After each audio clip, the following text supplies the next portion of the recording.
Welcome back to the channel, guys.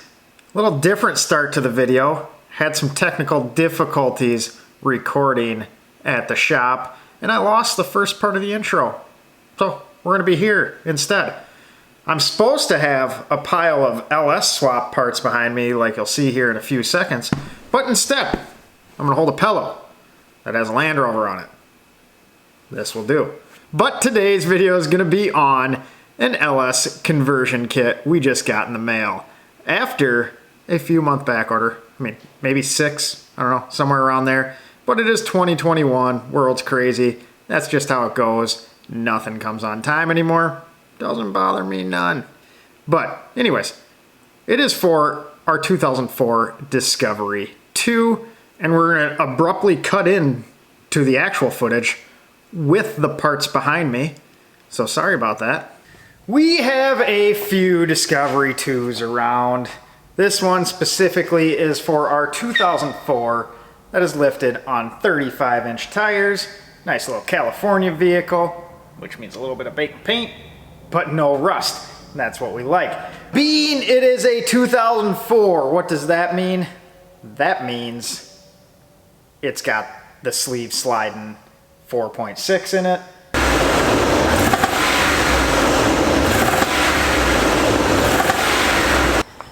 So as you heard there, it has a tiny bit of internal engine noise. And rather than fixing this one, we're just gonna do an LS swap.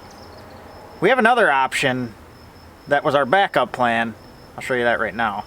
Our backup plan was this guy, a little 4.6 out of a P38, but this was a Callaway engine. Kind of a little special piece there. Not crazy on the power department like most Callaway stuff, but some little tweaks. Kind of a rare deal. But being the Ace kit finally came off back order, we're gonna do the LS swap. So in the LS swap world on Discoveries, Land Rovers, and whatnot, there is a few different options. We have one of those options. I believe it's Mark's 4x4 or 4-wheel drive or whatever. I can throw a link down below for that. We have that option for Ted's Range Rover Classic that utilizes the GM 4L60E transmission and adapts it to the LT230 transfer case. This one here is a little different setup. This one is from Alternative Conversion Engineering. Right there you see Ace, Land Rover Discovery LS swaps. They have options for Discovery 1 and Discovery 2. And this one, as you can see here, some of you may have inferred this already, this one uses the factory transmission. The factory transmission isn't quite as strong as the 4L60E, but if you did like a mild 5.3 or the 4.8, should handle it just fine.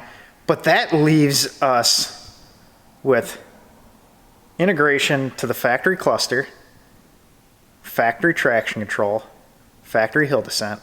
All those neat features should still work, supposedly. And that's why we chose that on this one. It's not going to be a huge powerhouse, but that 5.3 will run all over the 4.6 in the Discoveries, and hopefully a little better mileage to boot. I'm pretty impressed with how complete this package is. A lot of them you kind of left to get your own mounts and brackets and be fabric-hobbling some of this stuff. And I don't know why that's yellow, but that's yellow. But yeah, you'd have to make some of those little things. This one, he gives you a complete list of what you need to buy. Outside of it, it's going to be a 5.3, early 5.3, and he shows you how to wire it, or he will offer wiring as well. We opted out of that. We're capable of doing that. But what we did get, main piece, this is the bell housing that looks to have been chopped apart, had a new piece welded in right there.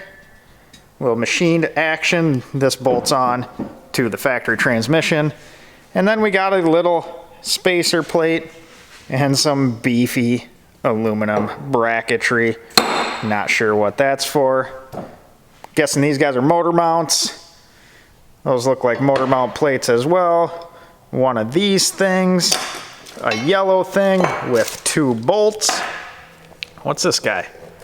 That's a flex plate spacer with bolts, so that's nice. Don't have to go chasing that around. This is a harmonic balancer bolt. Let's move this guy out. And we have a harmonic balancer, an AC Delco one, new in box, along with some random AC Delco parts. One of these guys looks to be a thing, and looks to be a cover plate. I'm assuming that cover plate, like so. So we have that, bag full of bolts, one big spacer, and then a new flex plate that meets SFI specification.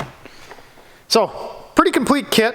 I'm impressed with his packaging. He got all that in those two. This guy is a nice clean Discovery, last year Discovery, center lock diff, some 35-inch Coopers, clean underneath, California ride, and right over there we got kind of a twin to it, albeit less lifted and a little more fried. But being we're in Iowa, I'd rather see some baked paint than a rotted through frame. Kind of hard to see right now. I mean, it's dark, but that is pristine underneath. So that guy will be another project someday. We'll make her better. But an exciting one just showed up. Look at that.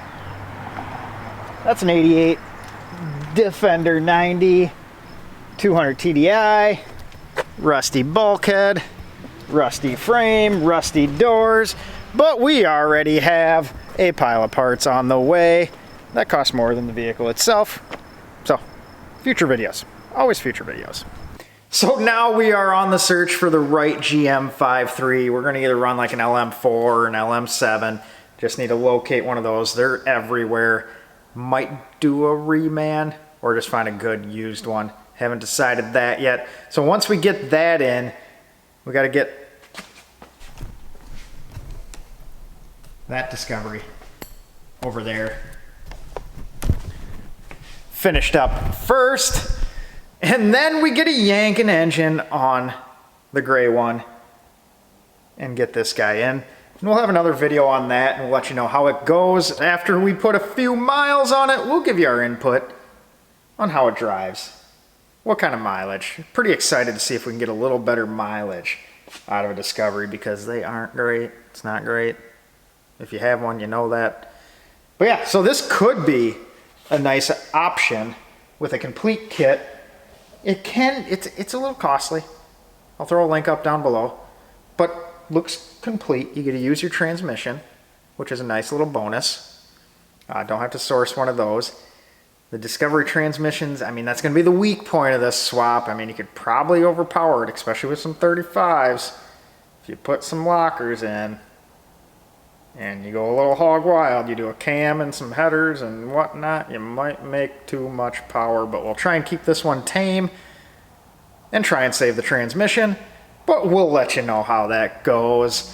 And if you are excited to see this, make sure to, I don't know, it's either down there or there, I'm not good with the camera stuff, hit the subscribe button. And if you're excited to see how this LS is, give us a like and throw us a comment down below. It's always appreciated. It's free to you. It means a lot to me. And we will catch you on the next video, which we got a little trip coming. It's for another British car, not a Land Rover. Flying out soon. Hopefully driving it back. But we'll catch you on that one. As always, guys, have a good night.